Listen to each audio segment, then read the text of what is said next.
able to also uncover this drug syndicate that was behind her predicament.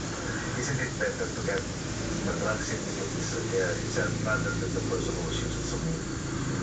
Ang isa sa nakitang butas daw ng Pangulo nung nililitis pa raw noon ang kaso, kakarampot na impormasyon lang daw ang nakuha kay Mary Jane. So I emphasize on this. Medyo last weeks. At tinanong din ako, bakit ngayon lang ito na-break na? Sabi ko, sila na-discover ito natin ito. Nahihinig ko na umpisa on Secretary of Foreign Affairs, walang cooperation kung makikitama. And that's when I was told that there was limited cooperation with the law at the start of this whole issue in terms of giving information. That will be the basis for filing complaints and initiating actions against the illegal recruiters. Hindi raw nakatulog kagabi ang Pangulo at mga kasamang cabinet secretaries dito sa Malaysia matapos ipasura ng Indonesian Attorney General ang hiling ni Aquino na i-review ang kaso ni Mary Jane. Kaya tuloy ang execution ng Pinay. Magdamag umanong nag-isip ng paraan sina Aquino para masagip-sabit ay si Veloso. Sa pagbalik ng Pilipinas sa Pangulong Aquino, iniaminin niya makikipag-usap sa Indonesia sa sitwasyon ni Mary Jane Veloso kay Foreign Affairs Secretary Albert Del Rosario. Umaasan hanggang sa huli, hindi susuko ang Pilipinas na ilaban ang buhay ni Veloso.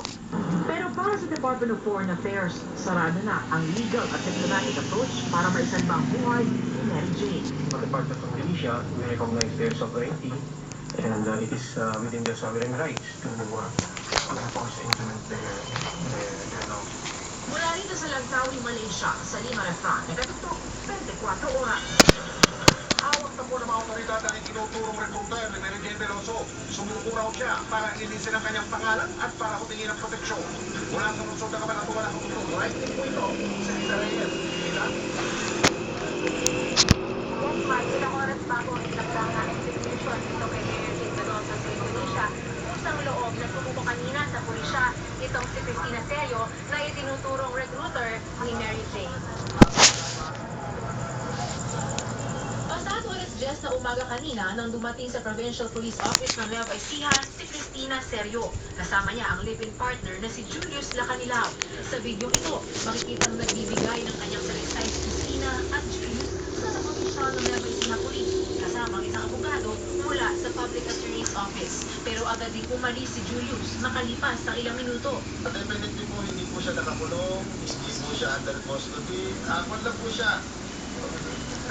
Humingi po siya ng proteksyon sa amin sa pulisan.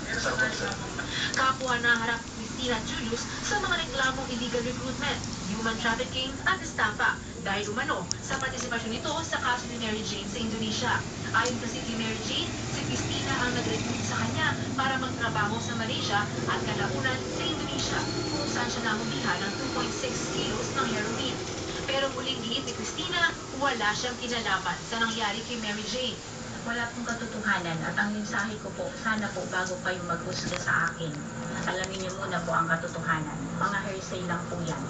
Kung ano man po ang naging desisyon niya, hindi ko na po saklaw ang kanyang kaisipan. Nagpa siya raw siyang lumutang para humingi ng proteksyon sa pulisya sa gitna ng sari-saring banta sa kanyang buhay